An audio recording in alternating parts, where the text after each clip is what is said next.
عذاب القبر قد هذا أمسنتها هذا خرافات يا خيالي بدا أمسنتها ضد بدن باقيتي هو روحي هذين وحل العذاب يا شركة ما هاي والروح ده أنا ما أنا كوري وحبال العذاب يا أم بنفع النقطة أم بتشيل هالنقطة وحن كوري الله بدن من نما بتشرو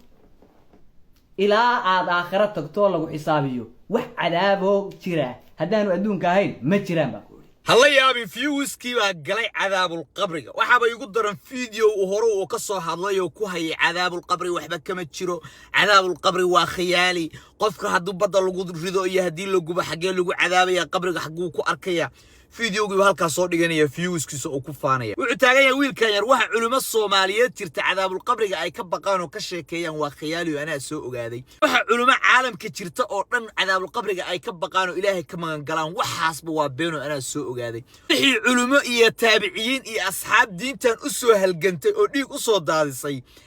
wixii ay ka baqi jireen oo Ilaahay ka magan gali jireen oo dhigi jireen Ilaahu cadaabul qabriga naga ilaali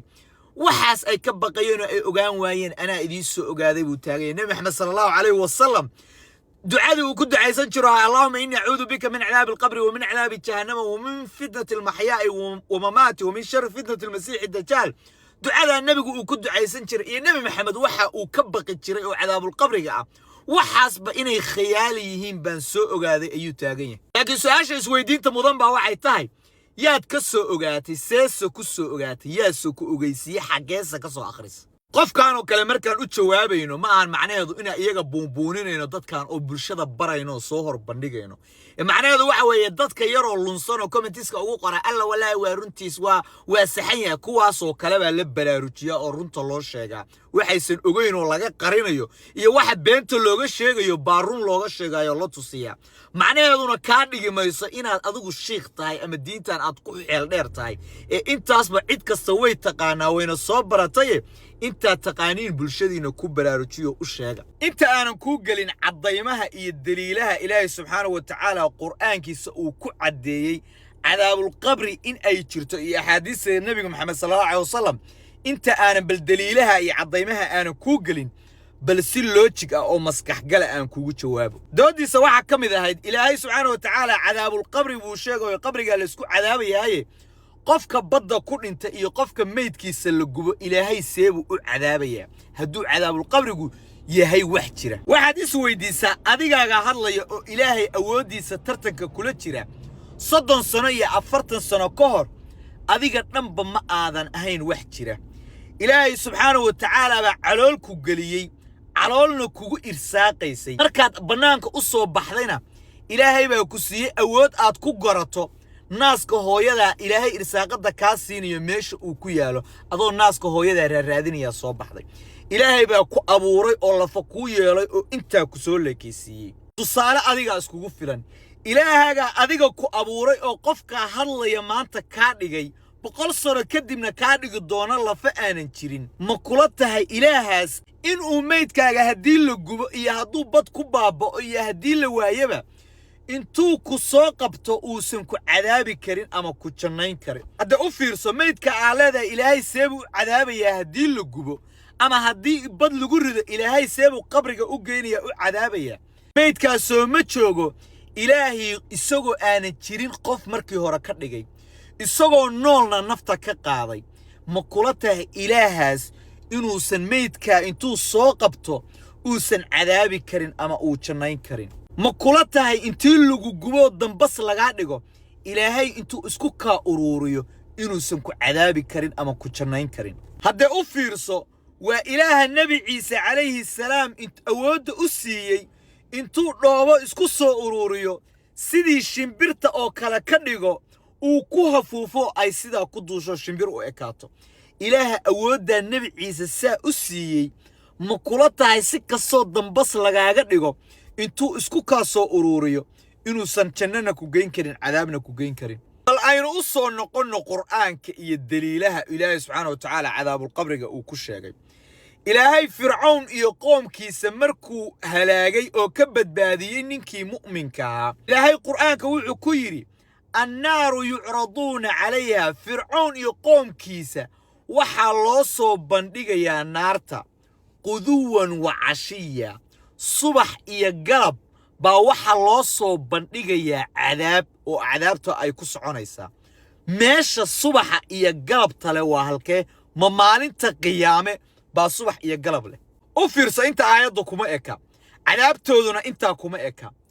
waxa loogu daray haddii la yidhi annaaru yucraduuna calayha quduwan wa cashiya cadaab baa loo soo bandhigayaa oo lagu gubayaa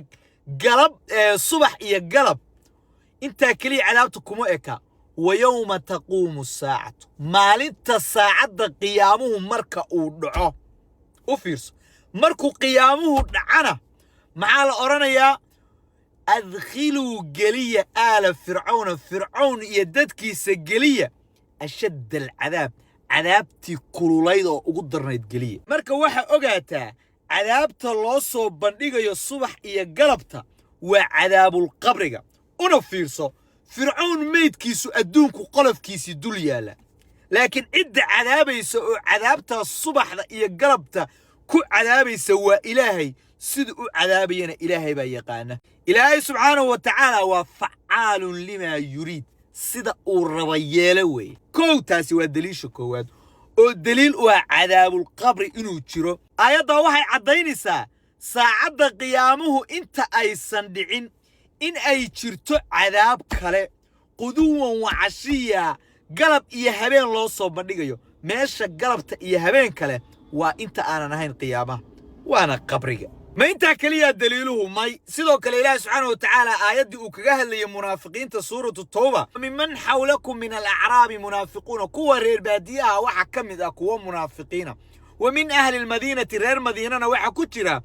maraduu cala nifaaqi kuwa munaafiqnimada ku adkaystay waa kuwan tiktoka ka buuxoo kale ilaahay subxaanahu wa tacaala wuxuu yidhi laa taclamuhum kuwaa ma garanaysaa naxnu naclamuhum annaga ayaa garanayna sanucadibuhum marratayni laba mar baan cadaabaynaa laba mar baa la cadaabayaa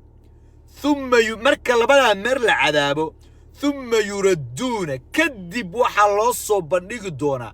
ilaa cadaabi alcadiim cadaabtii weynayd meesha lagu cadaabayo waa cadaabulqabrigii weeye cadaabta weyn oo qiyaamaha cadaabaha ka horreeya oo ilaahay subxaanahu wa tacaala qur'aanka uu ku sheegayo maxay yihiin haddaysan cadaabulqabriga ahayn sanucadibuhum marratayn adduunkana waa lagu silcinoo waa lagu cadaabin qabrigana waa lagu cadaabayaa uma yuradduun intaa kadib ayaa loo soo bandhigi doonaa la geyn doonaa cadaabtii weyneed ee qiyaamaha suuratulmu'minuun ilaahay wuxuu ku sheegay xataa idaa jaa'a axaduhum almowtu aayadda xataa idaa jaa'a axaduhum almowtu marka uu qofku u yimaado malaku mowtku wuxuu dhahaa qaala rabbi irjicuun ilaahayow i cali lacallii acmalu saalixa waxaan soo samaysanayaa camalladii waa wanaagsanaa fii maa taraktu waxyaalihii aan ka tegey baa ilaahayow soo samaysanayaaye ilaahayow i cali ilaahay muxuu yidhi kallaa may innahaa kelimatun huwa qaa'iluhaa waa hadal uu iska yidhi kii yidhi lama celin doono wa min waraa'ihim waxaa ka horreeya barsakhun barsakhu waa nolosha u dhaxaysa geerida iyo qiyaamaha barsakhu waa dhexdhexaadkii wa min waraa'ihim barsakhaasaa ka horreeya barsakhu wuxuu kuu noqon doonaa waa xadiiskii nebi maxamed sal ly slam uu ku fasirayo waa xufratu min xufari naar waa god ka mida godadka naarta qabrigu ama waa rawdatun min riyaadi aljanna qabrigu waa janno ka mid ah beerihii jannada ama waa god ka mida godadkii cadaabta nebi maxamed sal ly slam baa saa ku fasiray wa min waraa'ihim barsakhun waa barsakhaas noloshaas ayaa ka horraysa dadkaa dhahaya ilaahowna cali barsakhaas intee ku jirayaan barsakhaas xad ayuu leeyahay ilaa yowmi yubcathuun ilaa maalinta qiyaamaha oo la isa soo saaro noloshaa barsakha ah oo u dhaxaysa geerida iyo qiyaamaha noloshaa ayay ku jirayaan barsakhaas ayaa cadaabulqabri ku maraysaa ama janno ku gelaysaa ama bad ku dhimatayaa ama geedo dushood ku dhimatayaa ama lagu gubya ama qabri lagu geli ilaahaagii adoonan jirin ku abuuray ayaa meeshuu raba kaa raadsanaya oo ku cadaabaya ama ku jannaynaya intaa haddaan ka soo tagno qur'aanka daliilihiis nebi maxamed sallallahu alayhi wasallam wuxuu ku ducaysan jiray oo ilaahay ka baryi jiray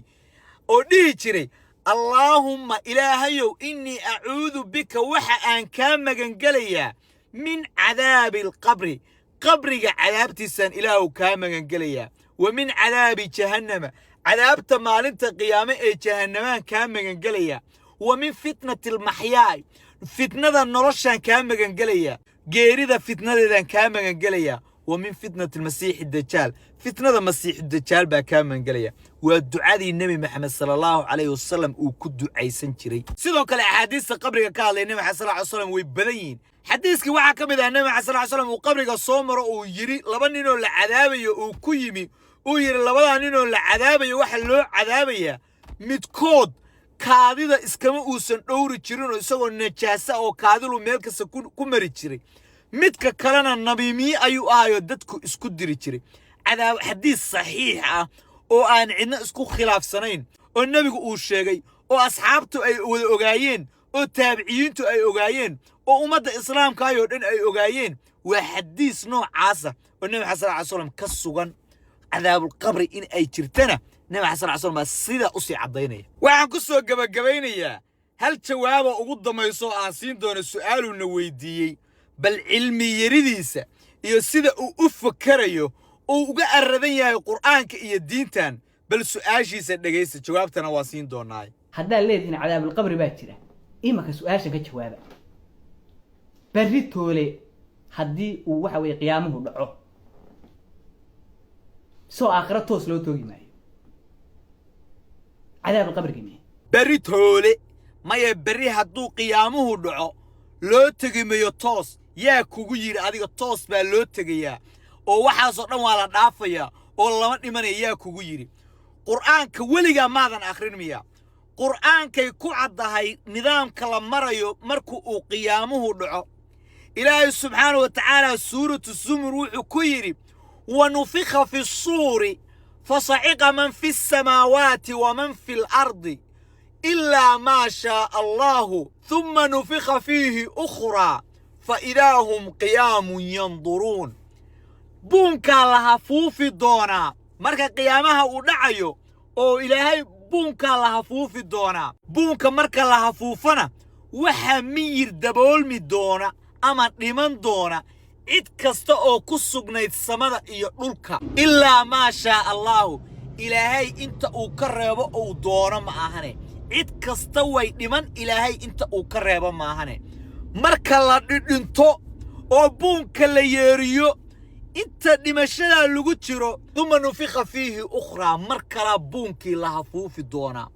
markaas ka bacdi fa idahum qiyamun yanduruun markaasay soo kici doonaan dadkii iyagu eegaya qiyaamihii inuu dhacay marka buunka marka la yeeriyo toos looma tagay qiyaamaha ee geeri ayaa la maraya geerida waqtiga yar oo kooban buu ilaahay cadaabul qabrigiisa kugu marsiinaya waxaan oo dhan waa nidaam ilaahay degsaday waa system cid bin aadan oo wax ka qaban karta aysan jirin wixii adduunka boqor joogay wixii adduunka maal qabeen jiray iyo waxa hadda jooga waxa adduunka horumar la gaaray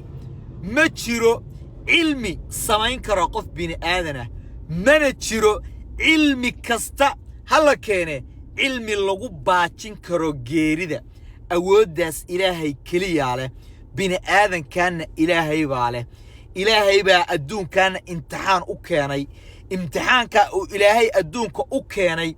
عقابتي سعيد مرينيسا وإلهي أبورتي بين آذن كاس إلهينا أود أميالن وايين أبوري بين آذن كاس كدبنا جيريدا مرسيي امتحان كي أدري بين آذن كاس natiijadiisii in uu mariyo intaas ku gabagabeynaya assalamu alaykum warahmatullahi wabarakatuh kan kollay isagu waa og yahay waxa aan sheegay kasbay ka tahay inta aan waxba ogeyn gaarsiiye assalamu alaykum